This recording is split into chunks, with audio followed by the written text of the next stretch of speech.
Local programming on KRWG Public Media made possible in part by viewers like you. Thank you.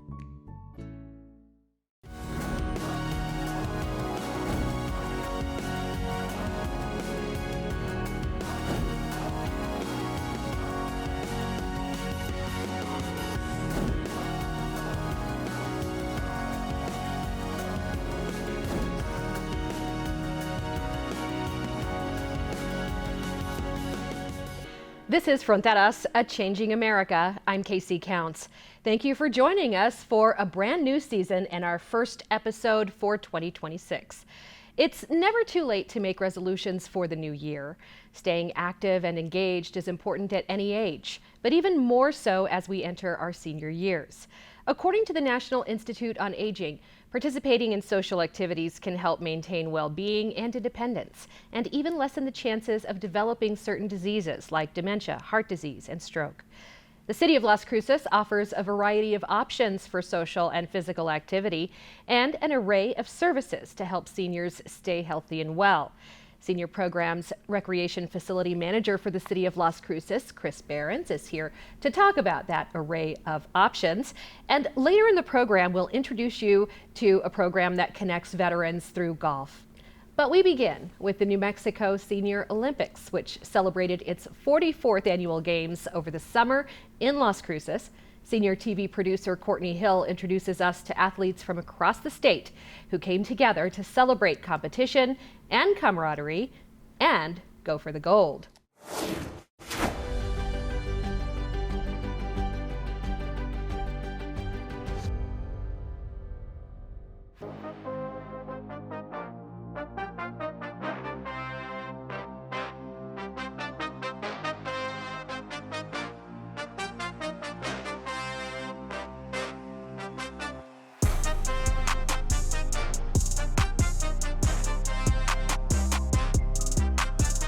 In the Senior Olympics, I'm really an air gun competitor. But cornhole here, I've been competing in cornhole for the last 4 years. You hit the nail on the head of the camaraderie and the competition. It's no fun to shoot alone or throw bean bags by yourself. But if you have good competition, that makes life worthwhile. When you get up in the 85 to 89 age group, they start dropping off. I have to tell my competition, don't die. Roll, baby, roll. Oh, I've been competing in the Senior Olympics about 5 years. It was really from my younger days that I was shooting pool, and they offered this for Senior Olympics, and of course I'm going to jump on it. And I'm enjoying myself, having fun with meeting new people from the senior category. Oh, it's always fun. Meeting new people, making jokes, cheering them on their shots, being competitive. Good shot.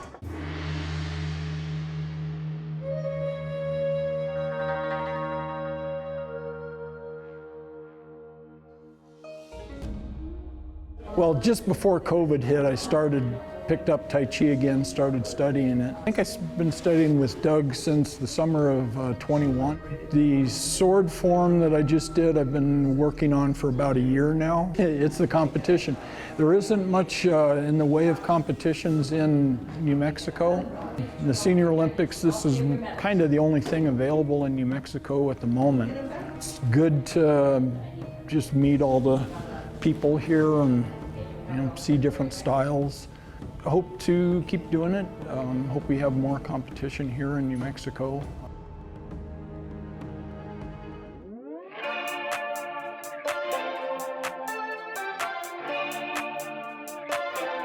This event has been around for 44 years, and this is probably our 25th year to host it here in Las Cruces. But we have just under 500 athletes registered for these games. Today, we have a health fair for our seniors. We have about 25 exhibitors, vendors that service our senior population, and so they're here with information, and we have great giveaways, and it's just fun to talk to these athletes. One of the common denominators here is that they love being a part of the games for the camaraderie, for the fellowship, the socialization. That's just as important as their competition in their respective sports. We do these annual games because we know how important it is for them to be here. It's their time to shine. For 25 different various tournaments happening over the course of 4 days, it takes a lot of bodies, and volunteers from the community have truly stepped up.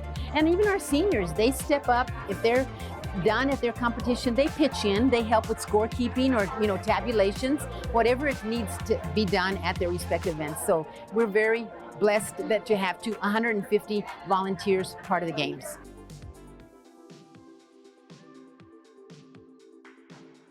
I never did field events when I was in high school. I did high jump and I did running events.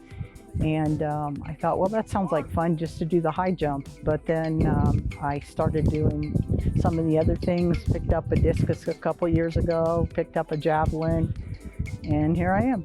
Well, I would just encourage more women, I think, to participate. We always have a lot of men, very few women, at least in the field events and track events.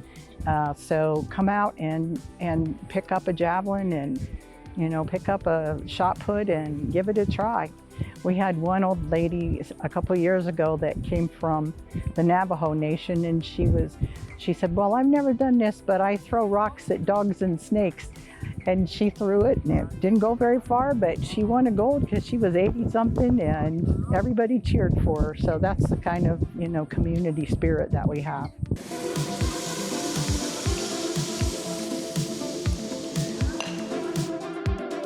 My dad was the avid shuffleboard player.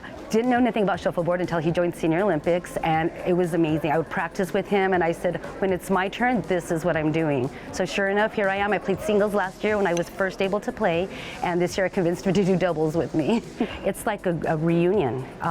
It's like, what have you been doing the last year? What are you doing this year? What are you competing in? And it's open arms, and just we're so happy to see each other from year to year. And people should come starting at 50 years old, and we need a lot of the younger people coming out because I don't think they really know this exists. So I need some competitors. I need people to come out and join us and join the fun and meet people.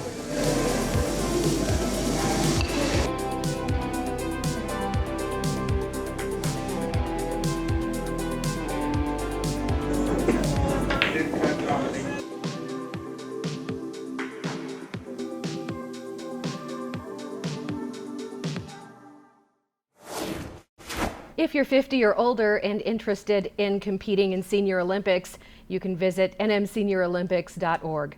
But if shot put or shuffleboard aren't your events, there are many options for seniors in our community offered by the City of Las Cruces. Senior Programs Recreational Facility Manager Chris Behrens can tell us all about them. Thank you, Chris, for being with us. It's good to have you. Appreciate it.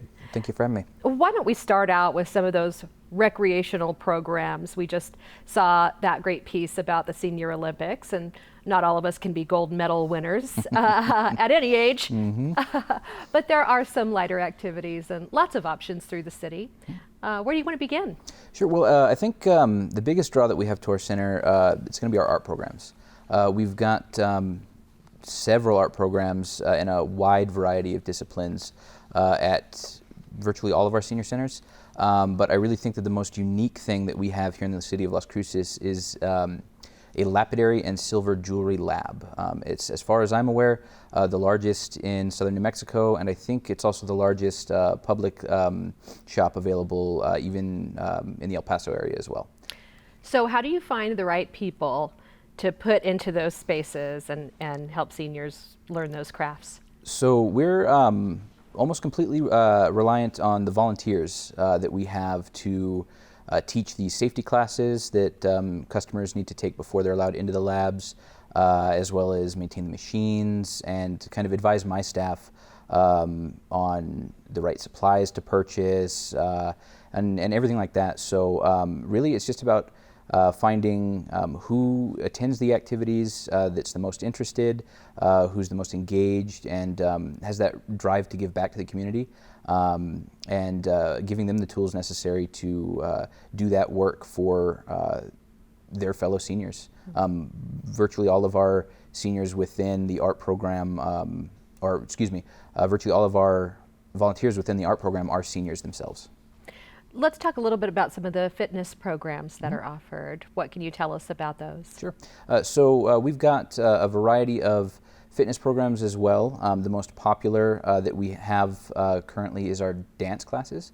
We've got a line dance class and a ballroom dance class at the Munson Center, and a line dance class at Sage Cafe and the Frank O'Brien Papin Center as well. On top of that, in partnership with the New Mexico Senior Olympics, we have an enhanced fit program that's offered at Munson Center and Sage Cafe, among a few others that we have as well. And those are very highly attended, very dedicated group of seniors. And to be honest with you, many of them could run circles around me. So I'm sure. One of these years, far, far in the future, when I turn 50. I was thinking about, what events might be really fun to try, right? Because we know that there isn't a robust participation necessarily everywhere, but especially on that younger side. So you've got people that are certainly able to stay super fit well into their senior years. Absolutely. And there's still room for people who maybe are newer to some of those events as well. Yep. So my program caters to members of the community age 50 plus. So we've got people as young as 50, we've got people as old as, I think, 103, 104 that are engaging in some of our recreation activities. And I think the dances are just a really good example of blending multiple disciplines. We've got the physical aspect from the dancing, and then the social aspect of being able to go with your friends, maybe get dressed up a little bit, have a bit of fun. We just finished up in October our 3rd annual Halloween Bash. That was our highest attendance yet, with 191 seniors, costume contest, photo booth, games, refreshments, the whole 9 yards, and we got really good feedback from our seniors. There's a lot of research about the benefits, the health benefits, the mental health benefits, physical benefits of all of these types of things. But I think specifically dancing alone has been shown to reduce your chances by a significant amount, I think, of the onset of dementia, for example. And so it's got both of those components, right? Absolutely, yeah. Like I said, it blends that physical and social aspect, keeps your body and your mind engaged at the same time. Well, one thing that can keep your body and mind, and your dexterity engaged, and some of the games that you offer around the senior centers, and so maybe talk a little bit about some of those opportunities. Sure. Yeah. The biggest game that we offer is by far billiards. At the Eastside Center and Munson Center, we've got billiards tables. Those are available to the public Monday through Friday, 8 to 5, and it is free. You can come in and shoot some pool with your friends if you'd like. And at the Munson Center, the last Friday of every month, we have a billiards tournament as well. On top of that, we have game days at multiple buildings where you can just bring in board games. We have Pinochle that a lot of people are interested in. And one of the most, I think, unique games that we're offering, and this is in partnership with the Brannigan Library, is we have a Dungeons and Dragons group at the Munson Center, and it's seniors 50 plus exclusively in that group. And that's because that's how old people are now that played Dungeons and Dragons when they were in middle school, isn't it? Well, we've got quite a few seniors that are interested in it, but I can tell you for sure, my younger brothers both love it, so it is definitely a multi-generational activity. All right, very nice, very nice. Well, let's talk a little bit about that social interaction. We've touched on it a little bit, but I'd like for you to give us some perspective on how you see those benefits manifesting in your work every day. Well, we have a large group of seniors at each one of our buildings that I would say our senior centers are probably the biggest social interaction they get throughout the day, and they really kind of start to feel like our buildings are a second home. All of their friends go there. Many of them even attend with some of their family members. We've got adults going with their even older parents as they take care of them in their older age. And it's just really just a blending pot of that older segment of the population. On top of that, we have some educational activities that are highlighting that social aspect even more. We've got our Spanish classes where we've got native speakers and new learners that are working together to kind of bridge that language gap there. And so you see a lot of really interesting interaction there between those two groups of people. I have heard people speak of that program in terms of how they interact with each other and some new to English, some new to Spanish, and how they're helping each other. It's really inspiring. You mentioned those educational programs, and I think there's a whole lot more associated with that concept of lifelong learning. But you don't necessarily even have to be a senior to maybe need some help with some new technology from time to time. So as far as learning with technology, of course, all of our staff members there at the senior centers are willing to offer whatever help they can. For specific education, though, we have worked with the library in the past and continue to work with the library in offering tech classes to our seniors in our buildings. If you are interested, you are more than welcome to call the Munson Center or the Brannigan Library to find out when the next class might be available for you. Earlier you mentioned volunteers, so I'd like to give you the opportunity to kind of expand on what roles they play and how people could maybe spend some of their time volunteering to engage with seniors in our community. Sure.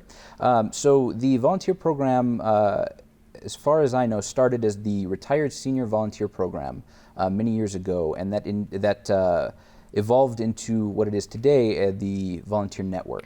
RSVP. Got it. So the Volunteer Network today is a citywide organization. It just doesn't handle seniors. You can register online for that program. You can find the link through the city's website. You can see the full catalog of volunteer opportunities that are available. And if you are interested in volunteering at the senior center, you don't have to be a senior to do that. We've got many people under 50 who volunteer to help out in the dining room. Clean up tables, help seniors with mobility issues get their trays to the table. And as I mentioned earlier, many of our volunteers actually run the art programs that we have. They're the instructors that teach the certification classes or the beginners classes, and they help maintain the equipment for our open labs as well. Well, you mentioned meal times, and I wanted to move on to nutrition next, because many of us head into a new year thinking about how we're going to change our diets for the better. And nutrition is so important as we age, and it's more critical than just cutting carbs, right? Absolutely. So the nutrition program is one of the 3 programs that operates under senior programs. Mine is Recreation, and as I said, nutrition is the second. We have the congregate meal program and the home delivered meal program. The congregate program is what you think of at a senior center. The lunch is offered there. Seniors can sit down with their friends, have a meal, and that is approved by the state nutritionist that we work with. And it is 1/3 of the daily recommended nutritional value you should be having every day. And the home delivered program, those are the Meals on Wheels trucks you might see driving around the city. Those will take meals to our homebound seniors that are not able to provide meals for themselves and who don't have a caretaker able to cook or provide those meals for them. And when I think of kind of social interaction, my mind kind of goes into when those folks are at home, maybe an important 4-legged friend that keeps them company, and there's help in that department as well. Yep. We have in the past gotten some grants for the Food for Paws program. That was a great success. The Meals on Wheels program would assist homebound seniors who also had pets by providing dog or cat food as they were able to. And the reason that we started to do that is because we were finding that many seniors, if given the choice between letting their pet go hungry or sharing their home delivered meal with them, they would share the meal with their pet, and we wanted to make sure that those seniors could stay in the home as long as possible, having their nutritional needs met as well as the nutritional needs of their pets. You mentioned earlier those folks that maybe both in the senior category, but that are taking care of their elder parents. And some of them need, longer term care. I'd like for you to touch a little bit about some of those options for long-term and home care that the city provides. Sure. Yep. The long-term care program is that 3rd program under senior programs. That program has all the case managers that our customers speak with on intake for the nutrition program or home care programs. They'll determine exactly what level of assistance you need and what resources we have at our disposal able to help you. We also have the home care workers that will go into the home, do some light housekeeping, assist you with some chores you might have around the house, help you run some errands if you need to. And then we also have the respite care program. If you are a care provider for your say, disabled senior parent, or maybe your spouse has dementia and you're the primary caregiver for them, we will have a caregiver come in and relieve you for a few hours, so that you can go do whatever you need to do. If that's go run some errands, go watch a movie, even take a nap at home if you need to. We talk about the extreme cost of at-home care. Mm-hmm. How is that funded? Most of that is funded through grants that we receive from the non-metro area Agency on Aging. So what is the cost to individuals? Is there a cost? So all of our programs have recommended donations. They are minimal. The Congregate Meal Program has a recommended donation of $2.50. And while we do encourage people to make that if they are able, it is not a requirement, and donations are completely anonymous. We do not watch if you are making the donation or not. So it is entirely if you are able to donate. All right. Where to go for more information on everything we talked about? Because it was a lot. Yep. You can visit us at lascruces.gov or call the Munson Senior Center at 575-528-3000. Right. Chris Behrens, Senior Programs, Recreation Facility Manager. Mm-hmm. Thank you very much for spending this time with us. We appreciate you being here. Not a problem. I appreciate you inviting me. Oh, before you go, are you a golfer? Oh, I'm not, but you know, like we tell our seniors all the time, it's never too late to start, right? That's right. And we've got a perfect way to start for veterans. Golf is the sport we'll be talking about next, and a program called PGA Hope, helping our patriots everywhere, which teaches all aspects of the game by PGA professionals regardless of experience level. It's held at the NMSU Golf Course, and the program aims to improve veterans' social, physical, and mental well-being.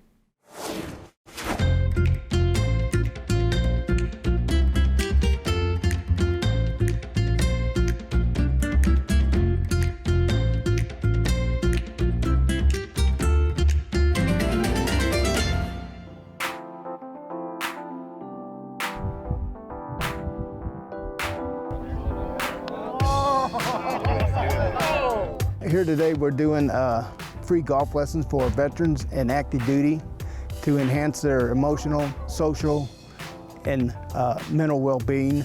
It gets them out of the house, gets them socialized with other people, and I think they're having fun right now.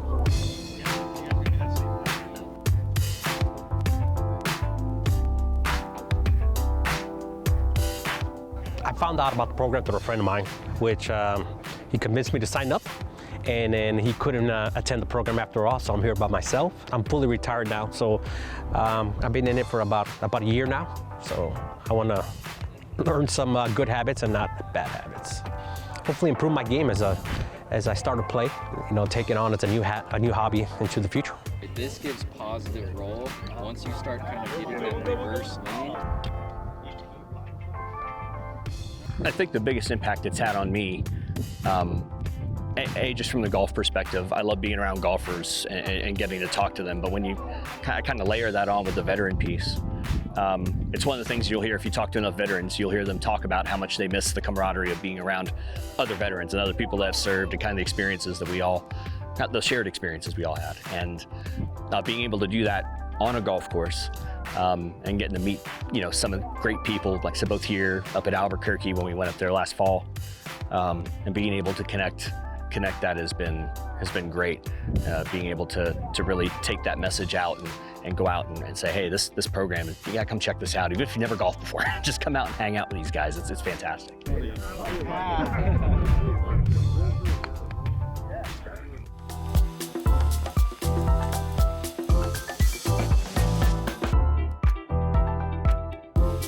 So crazy. We have 324 years of service with everybody, 326 if you include myself, but we have 324 years of service with this whole group right now, and every single one of them has a different story about how they got here and how they want to start doing golf. We have some people who are trying to go for the senior tour over here, and we have some people who have never picked up a golf club before in their life, and this game is the greatest one that there is out there, and I want to make sure everybody plays it. So this is a multi-week program, and we're going to hit everything. And it's perfect for anybody who's a beginner, or if they're advanced and they want to get better at the game. Today we're working on putting, because that's where everything begins. Putting is the most important part about golf. Getting the stability, getting the pendulum motion of that putter to make sure you hit it in the center of the putter face. And then we build up from there. So we'll go from putting to chipping to pitching to full swing, driver, and we'll end on the golf course. My story's kind of funny because my dad was in the military, and I started caddying when I was like 4 or 5. So he used to take us on the golf course. We used to caddy for him, so we used to drag his golf clubs 18 holes. So eventually we started like getting into the game of golf.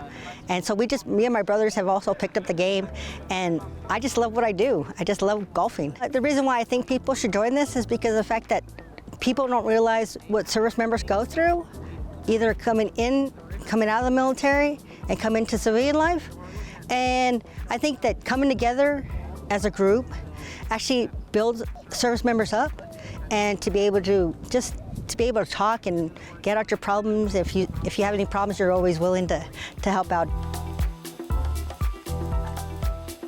Well, my goal is, since I'm 51 right now, I'm trying to do it as senior PGA, because I seen guys that was 80 doing that. I said, if they can do it at 80, I can do it at 50. 55, I say I want to start about 53, 54, so that give me about 3 years of practice. Because it's a simple sport, simple but hard, because it's all about the algebra of the game. You got to angle a certain way to win everything. So, but I love it. Like I said, the scenery. I love just walking around. You wouldn't think this golf course would be here in New Mexico in the desert. So.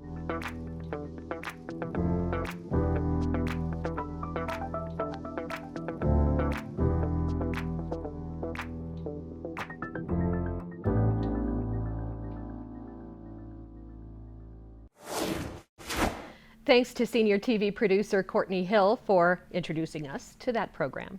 And thank you for watching Fronteras, A Changing America, in a brand new season for 2026 here on KRWG Public Media. You can watch episodes of this program and all our local programming at krwg.org, or you can sign up for our weekly newsletter, the Friday News Wrap, become a member and support programming like this, and catch up on news from the region and around the world anytime.